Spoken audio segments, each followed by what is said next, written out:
Selamat siang para mantanku, selamat siang para mantan-mantanku yang lagi asik dengan pasangannya. Cerita-cerita seperti ini mirip sekali dengan viralnya Ustadz Abdul Somad pada hari ini. Yang mana Tesla gagal investasi atau membangun kantor di Indonesia. Gara-garanya banyak yang menyatakan bahwa gara-gara Ustadz Abdul Somad. Semuanya itu para orang-orang yang tidak suka dengan Ustadz Abdul Somad, semuanya dikait-kaitkan begitu kan. Padahal ini kan jauh, logikanya kan jauh antara investasi Tesla dengan Ustadz Abdul Somad.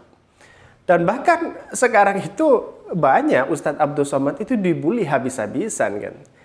Ya dikaitkan kan dengan karena memang Ustadz Abdul Somad dianggap sebagai orang-orang yang radikal.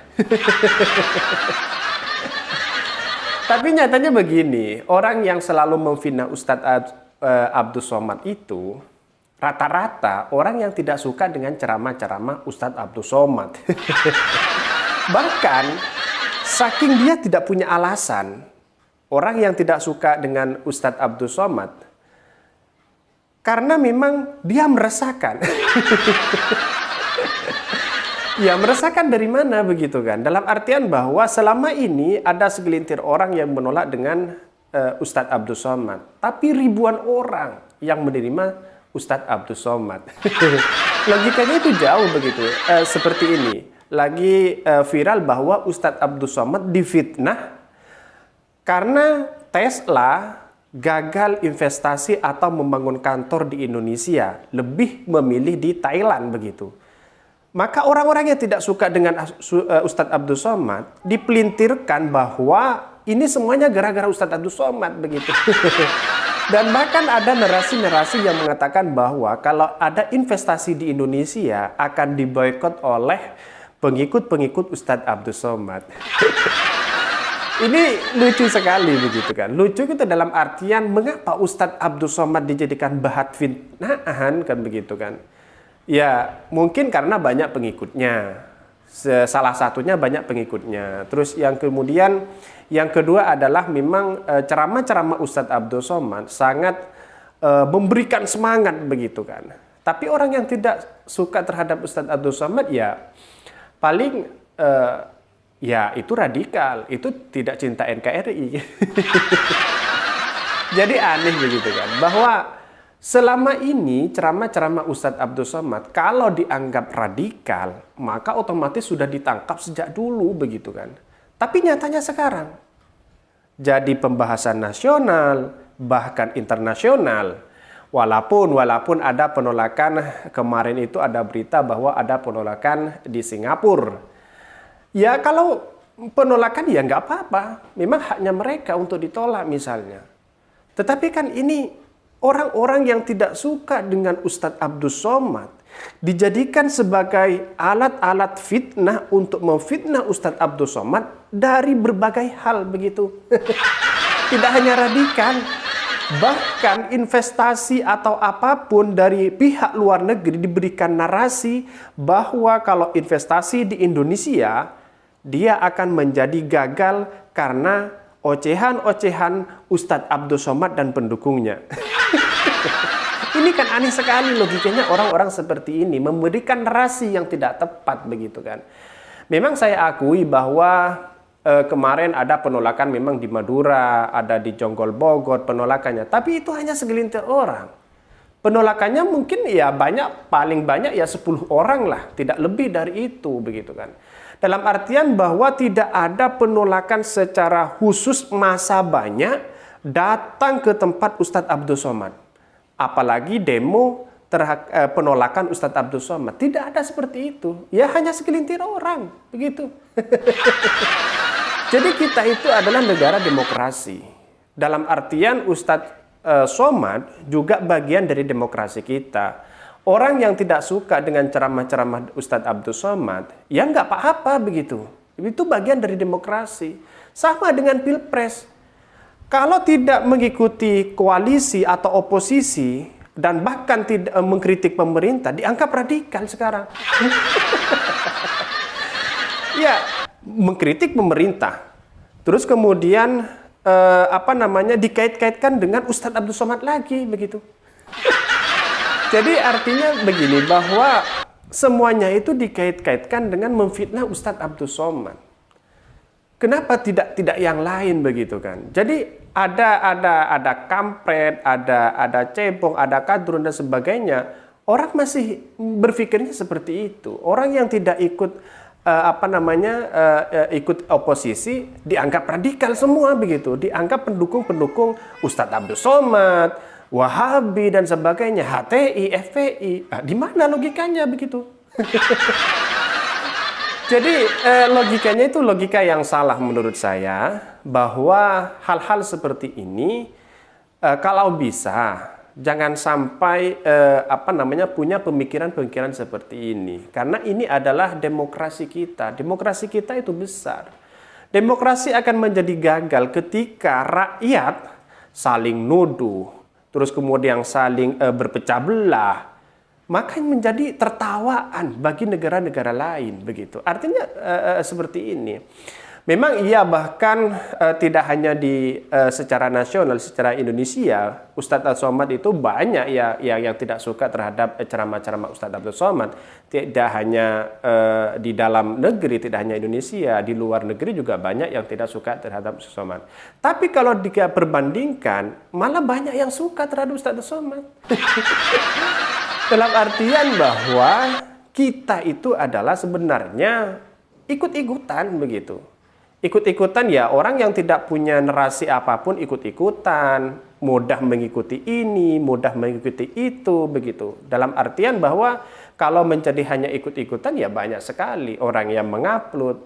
Apalagi sekarang banyak viral editan-editan yang tidak sesuai begitu.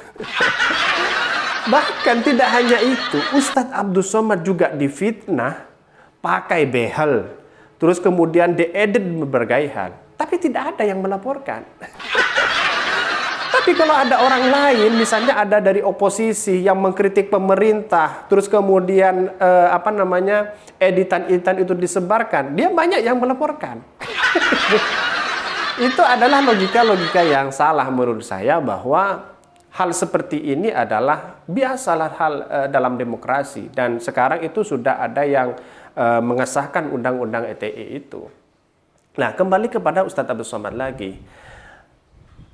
Seperti Tesla, Elon Musk misalnya, kenapa dia gagal investasi di Indonesia atau membuat kantor di Indonesia?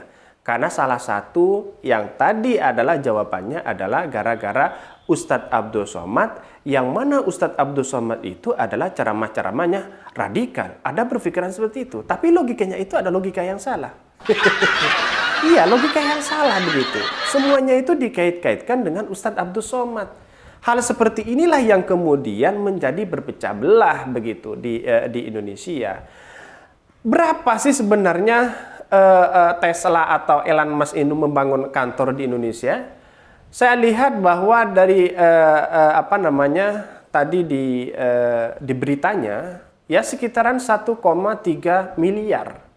1,3 miliar itu hanya membuat kantor begitu, bukan investasi atau membangun pabrik di Indonesia, bukan seperti itu.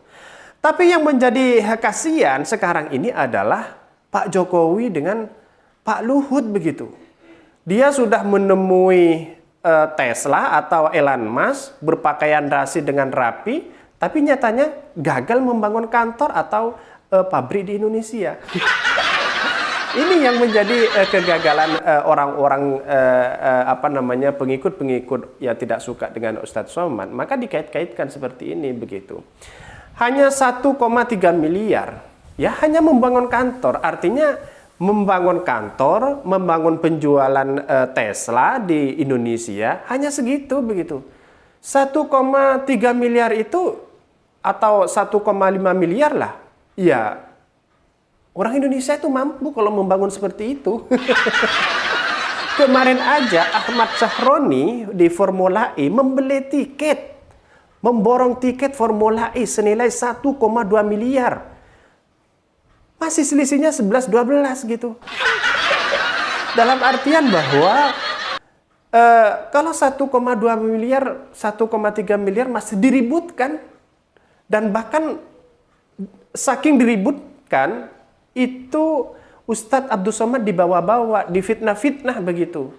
Ini tidak elok lah bagi bangsa kita secara demokrasi besar bagi kita, bahwa kalau semuanya dikaitkan dengan Ustadz Abdul Somad, dikaitkan dengan radikal, dengan radikul berbagai hal, itu tidak elok lah dan tidak pantas dilakukan begitu. Memang banyak sih sebenarnya yang lebih ekstrim, seperti penceramah-penceramah seperti Ustadz Abdul Somad, ada Wahabi misalnya, itu banyak. Tapi itu bukan berarti sekarang ini misalnya ada Khilafatul Muslimin misalnya. Bukan berarti dia mengganti Pancasila dengan negara Islam. Tidak ada lagi. Tidak ada people power atau ingin mengganti Pancasila begitu. Sama dengan Ustadz Abdul Somad. Ustadz Abdul Somad ini ceramah begitu. Dianggap HTI, dianggap FPI, dianggap radikal dan sebagainya. Dan sekarang kan tidak terbukti bahwa Khilafatul Muslimin atau HTI bisa FPI bisa menggantikan Pancasila selama ini. Tidak ada demo harus turunkan Pancasila, tidak ada kan? Ya paling itu adalah berita segelintir orang, terus kemudian diceritakan kemudian bahwa sekarang ini Ustadz Abdul Somad penganut khilafah ingin menteri Pancasila, hanya segelintir-gelintir orang begitu. Tapi nyatanya tidak terjadi. Nah, ini keanehan bagi kita bahwa mengapa saya sangat mengapresiasi sekali kepada Pak Jokowi begitu kan. Dalam artian apresiasi itu adalah ya seperti Khilafatul Muslimin, FPI, terus HTI dibubarkan begitu kan. Ya, kalau mau dibubarkan ya dibubarkan komponennya begitu, akar-akarnya begitu. Jadi seperti Khilafatul Muslimin ya sangat mengapresiasi sekali lah. Tapi nyatanya bahwa tidak ada, hanya kemarin hanya konvoy, terus kemudian harus tegakkan khilafah, kita ganti Pancasila. Tidak ada lagi yang demo turun ke jalan, tidak berani mereka. Nah, ini adalah salah satu contoh bahwa kekuatan Pancasila dan nilai-nilai Pancasila sampai sekarang di mata rakyat Indonesia sangat kuat. Dan saya pribadi adalah tidak suka bahwa Pancasila ini diganti dengan negara Islam atau diganti dengan khilafah. Saya pribadi yang pertama kali untuk menolak terhadap apabila Pancasila diganti dengan khilafah begitu kan. Nah, kembali lagi kepada Ustadz Abdul Somad tadi. Memang saya lihat di Jonggol kemarin yang ditolak hanya segelintir orang begitu. Juga di Madura hanya segelintir orang. Yang besar itu adalah hanya medianya begitu. Yang besar itu adalah hanya medianya. Tapi nyatanya di lapangan tidak ada begitu. Ya paling 10 orang yang tidak suka. Tidak lebih dari itu. Bahkan ada yang di Madura kemarin, ada penolakan Ustadz Abdul Somad sampai 100 orang demo di jalan. Itu hanya beritanya, tapi di lapangan tidak ada. Nah, bagi orang Madura itu seperti Ustadz Abdul Somad, kalau ada penolakan ratusan orang, dia sudah mungkin pulang namanya aja, begitu. Dalam artian ya, jangan memainkan peran atau menjadi pemberani sok pahlawan di Madura kemudian menolak seperti Ustadz Abdul Somad. Ya mungkin ya tinggal namanya aja. Ya namanya orang Madura itu adalah sangat menghormati ulama, menghormati para ustadz begitu. Kesimpulannya adalah bahwa semuanya itu ditujukan kepada Ustadz Abdul Somad, difitnah kepada Ustadz Abdul Somad. Ini adalah kegagalan besar menurut saya. Mungkin itu yang kami sampaikan. Tonton terus channel Khodari Podcast Rakyat ini karena ada berita-berita menarik dan viral setiap harinya. Salam para mantan yang ada bersama orang. Salam inspirasi bagi kita semua.